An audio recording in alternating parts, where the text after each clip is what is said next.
Hey, what's up guys, it's CalebBeg01 and welcome back to an episode in my ranked series. For today's episode, I will be ranking from my least favourite to favourite episodes of Guillermo del Toro's Netflix series, Cabinet of Curiosities. I feel like this was a pretty successful show from this year, especially as far as horror anthologies go. I heard a lot of people talking about this one, lots of buzz, and I did feel like majority of people enjoyed this series. Me personally, I just finished the show maybe about a week ago. That's when I watched the last ep. I feel like a lot of people binged this series as well, just watched episode back to back to back, which I'm happy I sort of paced it out a little bit more. I watched it over the span of maybe a little over a month, which I'm happy I did because I feel like I would have burnt myself out and grown tired of the series if I just watched episode back to back to back. Even if that meant I was a little bit late to the chase finishing the series compared to some people out there, I was just happy I did it that way. Looking back on the series as a whole, what was my thoughts on the series? I thought it was just sort of okay. I know, as I said, majority of people really did like this one. Maybe I'm in the smaller camp of people that just thought it was alright. To me, this sort of felt like a lesser version of Masters of Horror. If you've ever seen that show before, I've reviewed a few episodes of Masters of Horror on my channel before. I really like this that series, but I feel like Cabinet of Curiosities was just a lesser version of it. Don't get me wrong, I definitely didn't hate this series, but, 8 episodes, I just feel like maybe a little over half, let's say 5 episodes, were average, mediocre, or lesser. Don't get me wrong, there was episodes I did enjoy. There's an episode in particular that I loved, which is obviously going to be at the top of my ranking here. But just overall, the series didn't really blow me away. Am I excited for Season 2? Do I hope there's a Season 2? Sure. Will I watch it? Yeah, and I'm sure there's going to be episodes in Season 2 that I enjoy. I'm just not really jumping out of my skin. But, yeah, don't get me wrong, I didn't hate the series. But that's sort of just my thoughts on it for now. But as I normally do in my ranked series, I'm going to be ranking all 8 episodes from Season 1 from my least favourite to favourite. Let me know your thoughts or your rankings in the comments below if you've seen the series, or just thoughts on episodes in particular. And without delaying any longer, let's start off at my least favourite episode, number 8. So starting off this ranking, coming in as my least favourite episode of the Cabinet of Curiosities is Dreams in a Witch House. Now the first half of this episode actually had me pretty engaged. Our lead was played by Ron Weasley from Harry Potter. I believe the actor's name is actually Rupert Grint, I'm pretty sure. And he was actually such a pleasant surprise because I just feel like I haven't seen him on screen fucking since Harry Potter, if I'm being completely honest. And he was actually probably my favourite part of this episode, maybe beside the visuals, because the visuals were actually really cool as well. But unfortunately, this episode was more so negatives because once we got to about the halfway mark, I really just lost interest and I feel like a lot of steam was brought out of it. I just felt like I wanted more. As I said, Rupert Grint was good, the visuals were really cool. I kept finding myself comparing this version of Dreams in a Witch House to the Masters of Horror's version of Dreams in a Witch House, which I prefer that one over this one. I just thought this one was a little bit stale, and as I said, other than Rupert Grint's performance and some of the cool imagery and images that we got in this episode, I just felt like this one was just quite boring and fell a little bit flat for me. So coming in at my least favourite episode of Cabinet of Curiosities is Dreams in a Witch House.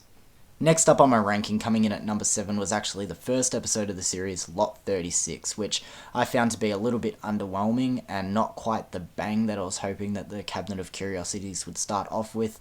Looking back on this episode, it was quite forgettable.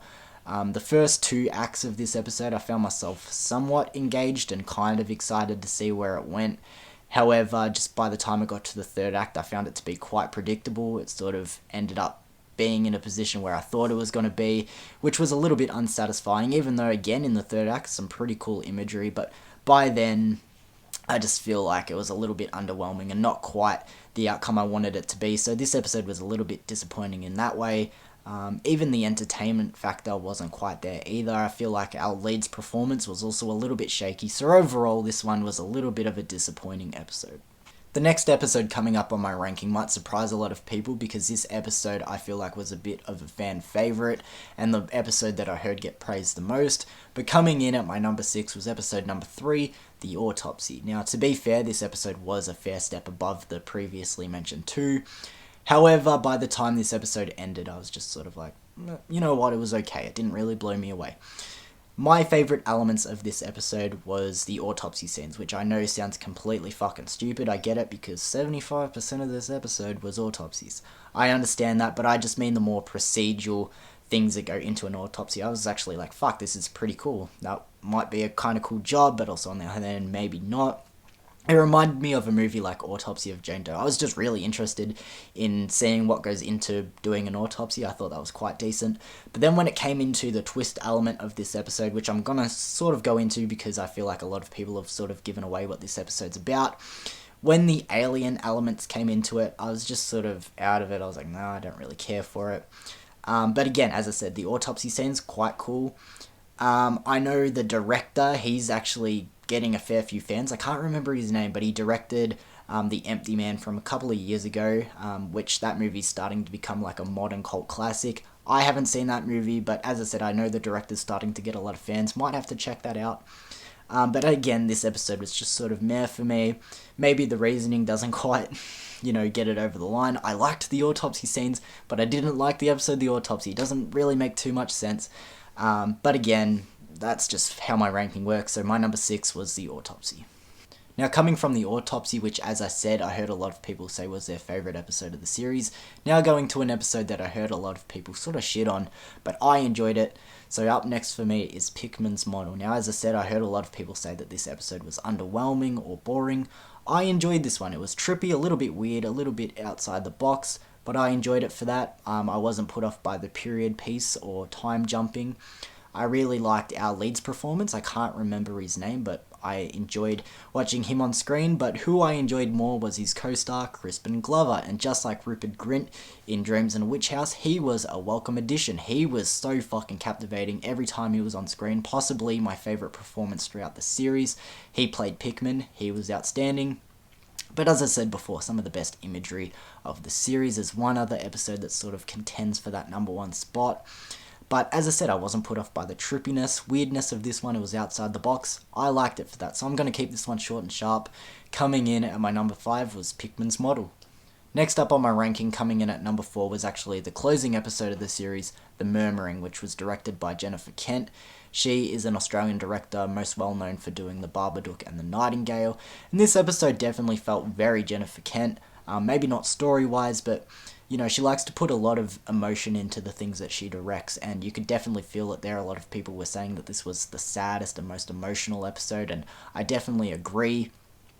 Yes, it still had maybe creepy and unsettling moments in it, but most of the time it was a bit of a slow burn, a bit of a drama-feeling episode, which maybe in a way hurt it a little bit. But as I said, very Jennifer Kent. You could feel the emotion that she put into this.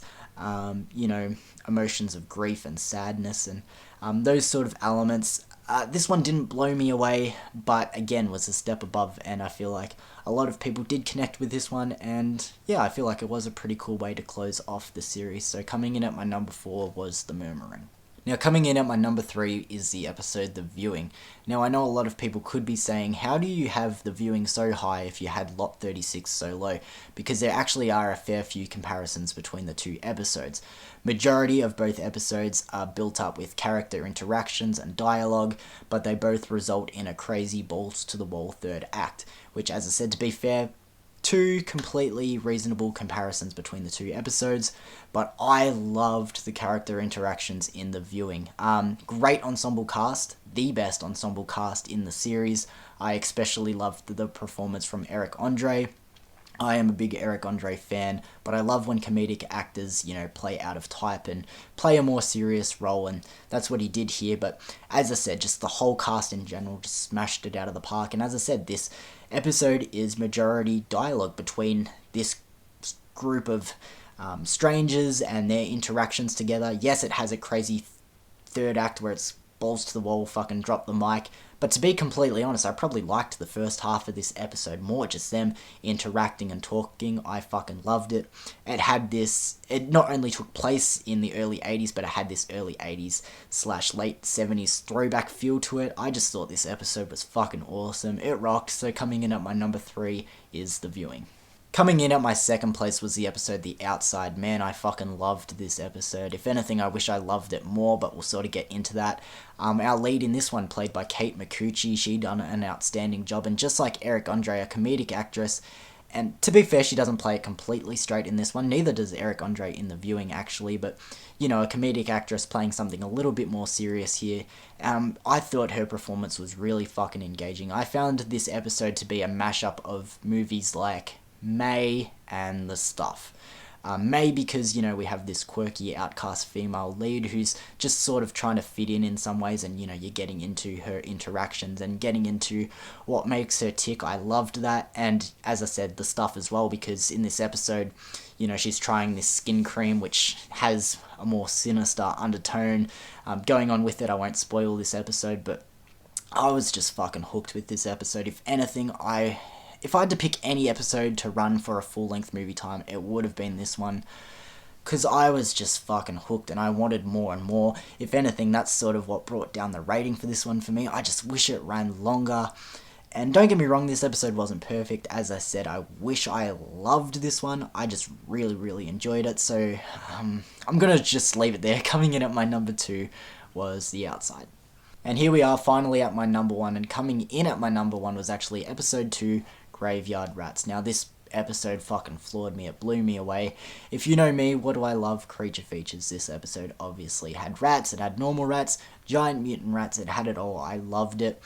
It was also a period piece set back in time. That didn't turn me off at all. If anything, it hooked me in even more. I loved our lead in this one, even though he was a douchebag. He was a grave robber / a grave digger, so obviously if you're digging up graves, you have easy access to the bodies. In this story, all the graves that he's been robbing lately have been beaten to him by the rats, and now there's this rich man that has been buried. He's got a race there to beat the rats to him, and it goes on from there. This episode felt very Tales of the Crypt, you know, someone doing the wrong thing and gets their comeuppance by the end. This episode was so fucking claustrophobic, you know, him crawling through these tunnels, rats running around him. It was dark, muggy. I definitely felt like I was running out of air just watching this episode. As I said, just going back into the creature feature elements, I thought the rats were fucking outstanding. I thought that giant mutant rat, awesome. There's a little bit of a supernatural twist towards the end, which, to be fair, I'm still a little bit 50-50 on. I'm not sure if I loved that. But by the end of this episode was also, again, I think it was the shortest episode of the series, but perfect for an episode like this. Don't overstay your welcome. Do what you need to do and get out, and that's what they did with this one. I just thought this episode was fucking outstanding. Easily my favourite episode of the series, so coming in at my number 1 was Graveyard Rats. So there we go, guys. That was me ranking each episode of Season 1 of Guillermo del Toro's Cabinet of Curiosities. As I said, I wasn't the biggest fan of the series as a whole. However, definitely lots of highlights. As I said, Graveyard Rats, The Outside, The Viewing, easily my top 3 favourites. I feel like they were definitely a step above the others, but, you know, the others at least were average. Some of them obviously a little bit lower, but of course, if you've seen the series, let me know your thoughts and your ranking, or just your thoughts on individual episodes. I don't know, of course I feel like a lot of people enjoyed this one more than me, but you know, as I said, if there's a season 2, I'll probably end up checking it out. But thank you for joining me again for another episode of Ranked, guys. I know it's been a little while since I've done that, but I've got some more content coming your way hopefully soon, guys, so thank you for joining me again, and I'll see you guys for another episode 2.